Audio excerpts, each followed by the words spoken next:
procédures pour acquérir des droits miniers, pour les gérer et aussi pour exercer les activités minières d'une manière générale.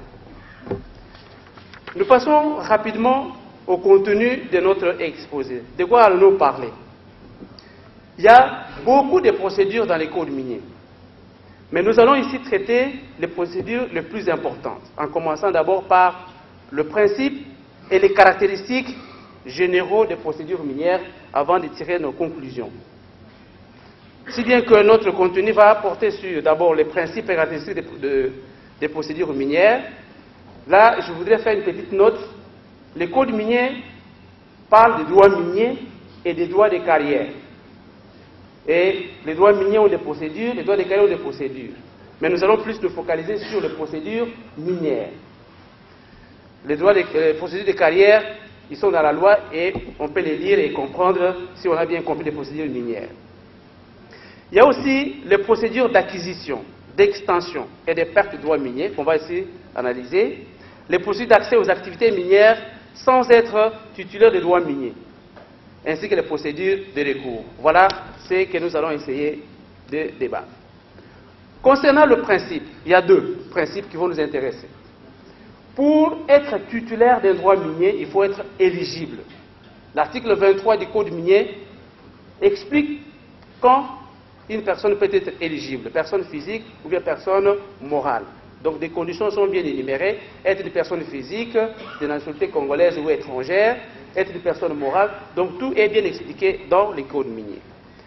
Mais dans la procédure d'octroi, même si vous êtes éligible, il y a un autre principe qui est d'application, c'est le principe des priorités d'instruction. Parce que chaque droit minier, pour être octroyé, il doit passer par la phase de demande et la phase d'instruction. Et l'instruction ne se fait qu'en suivant l'ordre premier venu, premier servi. Ça, c'est un principe qui est pris en compte dans les codes miniers. Et quelles sont les caractéristiques des procédures minières? Il y a à peu près trois caractéristiques importantes. D'abord, il y a la transparence. Toute procédure minière doit se faire de façon que le requérant puisse connaître les déroulements de son processus, à partir du dépôt jusqu'à la décision. Et ce principe peut être vérifié, par exemple, dans le cadre de ce qu'on appelle ici les registres. Le CAMI tient des registres et vous avez le droit de vérifier qu'est-ce qui est inscrit dans le registre. Le requérant, ou même son mandataire, ou même toute autre personne à qui il donne une procuration, il peut vérifier qu'est-ce qui est dans le registre. Les avis sont affichés. Il y a une salle de consultation publique où tout le monde peut aller consulter. Il y a aussi la notification des avis. Tout ça, c'est pour respecter le principe de transparence. Il y a aussi le principe d'objectivité. Toute procédure doit être claire. On doit savoir pourquoi j'ai un avis favorable ou pourquoi j'ai un avis défavorable. Parce que les conditions doivent être bien définies de façon claire. Et puis il y a aussi le principe de célérité ou la rapidité. C'est pourquoi il y a des délais.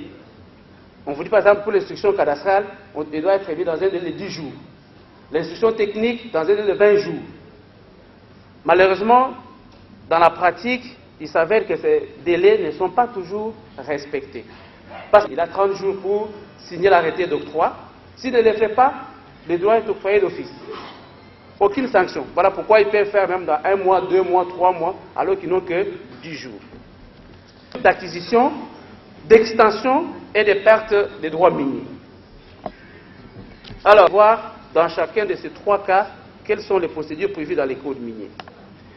Concernant la procédure d'octroi des droits miniers, ces procédures diffèrent selon les droits des petites mines. Et pour chaque droit minier, la procédure passe d'abord par une demande. Merci. Le mandataire en mine. Il y a deux monopoles qui s'affrontent. Le monopole de l'avocat, le monopole de mandataire. Est-il celui suivant l'esprit du code minier interdit à un avocat d'être avocat conseil des mandataires amis pour... Vous avez développé votre thème d'exploitation minière et les droits de l'homme qui suscitaient la votre titre. Mais ma question est de savoir comment vous pouvez justifier. Parce qu'avant le développement de votre titre, le confrère a parlé de que ce soit le projet de loi au sein de l'immobilier, insiste surtout sur... Que nous passions la parole aux autres et que s'il y a des formes, là, ça va accélérer les autres aussi. S'il vous plaît. Titre minier. Qu'est-ce qui est prévu par la réglementation locale en matière de démembrement, c'est-à-dire transformation d'un titre minier ou d'un droit minier en usufruit ou d'une propriété? Est-ce que justement le projet de réforme prévoit ces opérations-là et quel est leur traitement fiscal? Ma deuxième question consiste dans lesquelles, à l'actif du bilan de ces filiales, nous trouvons de l'opération de restructuration qui a été faite à l'international. Parce que c'est un point justement sur ces types d'opérations. Je ne sais pas comme celui-ci pour autoriser les interventions. Voici ma question. Comprenez le mérite, il y a toujours eu un débat sur la priorité, et sur le droit foncier. Je ne sais pas si dans la réforme, vous avez résolu spécifiquement le problème du conflit qu'il y a entre le titre minier et le certificat d'enregistrement détenu par un citoyen. Maître Nsimire Musigirwa, barreau de Kinshasa Matete.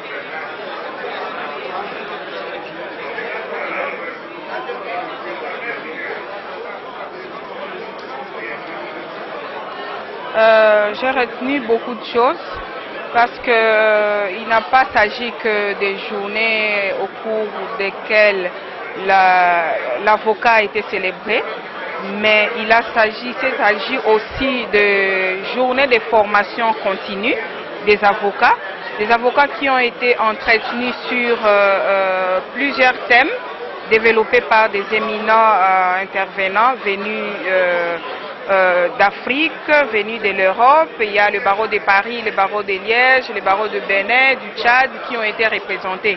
Et donc les différents thèmes qui ont été développés par ces éminents intervenants ont été enrichissants et ont servi vraiment des formations continues pour les avocats, parce qu'un avocat qui ne se forme pas, qui ne se recycle pas, n'en est pas un.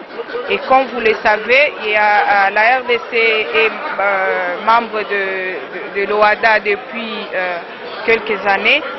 Et donc, sur le plan de la pratique, au fur et à mesure que les affaires sont traitées, il y a des cas qui font débat. Et c'est toujours intéressant lorsqu'on rencontre les confrères des autres pays qui sont membres du droit OADA. Il y a beaucoup de décennies, beaucoup de temps pour échanger leur expérience. Et donc, pour cela, je disais que cette formation était intéressante parce qu'il a porté principalement sur les droits OADA et les innovations apportées dans différents actes uniformes qui ont été révisés. Et aussi principalement aussi sur les droits miniers, parce que par exemple pour la journée d'aujourd'hui a été consacrée aux droits miniers. Et donc il a été fait appel aux avocats de pouvoir s'intéresser, s'intéresser aux droits miniers, parce que c'est un domaine très important, très intéressant, qui mérite une certaine expertise aussi pour orienter, pouvoir conseiller, assister les investisseurs qui viennent pour investir dans le domaine minier.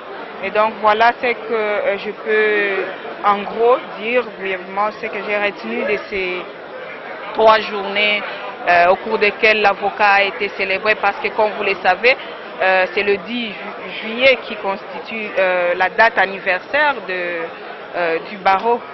Et donc voilà, c'est tout ce que j'ai à dire pour l'instant. Une mauvaise innovation du code minier qui institue un corps de mandataires qui font concurrence au monopole de l'avocat qui, lui, jusque-là, détient le monopole de représentation et de conseil des partis. Alors, ce monopole accordé aux mandataires miniers étant contraire au monopole réservé aux avocats, nous pensons que, comme la matière spéciale déroge à la matière générale, les dispositions sur les mandataires contenues dans le code minier est censée être abrogée parce que le code minier n'a pas pour finalité d'ériger un corps de mandataires. La spécialité du code minier, c'est de régir la matière minière. Or, la loi organique sur le barreau a cette spécialité d'instituer un corps des avocats. Donc, la spécialité de la loi sur l'ordre des avocats va pouvoir abroger de manière implicite les dispositions du code minier relatives à l'institution des mandataires à mine. Et oui, nous avons été étonnés d'apprendre que les mandataires même à mine n'ont pas droit d'être conseillés par les avocats ou d'être représentés par les avocats, alors que la loi sur le barreau permet que tout individu peut avoir un conseil. C'est cela qui m'a intéressé et nous avons proposé des pistes pour que le monopole de représentation en toute matière soit réservé aux avocats. C'est très bon, ce sont des journées qu'on salue. D'abord l'organisation, les thèmes développés et les personnalités qui ont pu partager leur expérience avec les participants. Bonjour. Vous êtes parmi les modérateurs du journée des barreaux. Quelles sont vos impressions par rapport à cette journée? Non mais ça s'est magnifiquement passé. Moi je suis très ravi aujourd'hui de modérer le panel sur le droit minier. Et c'est un panel important parce que vous savez très bien que les droits miniers c'est un droit, c'est un secteur économie dans notre pays qui est très très important. Aujourd'hui nous sommes en processus de révision de la loi de 2012. Il était donc question aujourd'hui de poser de vrais problèmes sur la législation qui va être vraiment modifiée. Et aujourd'hui, on avait quand même des interventions qui sont pertinentes parce que tous ceux qui sont intervenus sur ces thèmes sont des spécialistes, si je peux me permettre ainsi. Et je note simplement que la modification de cette loi minière doit tenir compte évidemment des préoccupations qui ont été soulevées dans la salle, surtout des préoccupations sociales sur les communautés qui doivent être indemnisées et c'est comme ça que la République pourra respecter les droits de l'homme. Voilà, merci. Bonjour. Singalanda. Disons que c'était vraiment un cadre d'enrichissement sur le plan scientifique. Nous avons appris beaucoup de choses. Vous notez qu'hier, par exemple, c'était une journée réservée au droit OHADA, droit de l'OHADA. Aujourd'hui, c'était le droit minier. Nous avons beaucoup appris des thèmes d'actualité, des thèmes de développement. Et la soirée, ce sera aussi des activités récréatives. Tout ça pour joindre l'utile à l'agréable. Mes impressions sont très très bonnes. Je suis en train de réitérer le vœu que cela demeure une tradition désormais, chaque année, que nous puissions organiser des forums de portée internationale, comme c'est le cas pour cette édition 2015. Ce petit regard que je voudrais jeter, en prenant en compte le fait que la profession d'avocat a toujours été une profession réglementée, c'est-à-dire que les avocats exercent dans le cadre inscrit à un barreau, avec des règles professionnelles, et que les barreaux ont par conséquent des responsabilités à l'égard des avocats, et les avocats ont naturellement des responsabilités à l'égard des barreaux. Et aujourd'hui, il y a manifestement un débat qui s'ouvre à raison de l'évolution de l'économie et de la mondialisation, puisque le rôle de l'avocat est en train de changer. Il est en train de changer et il faut que l'avocat puisse trouver sa place.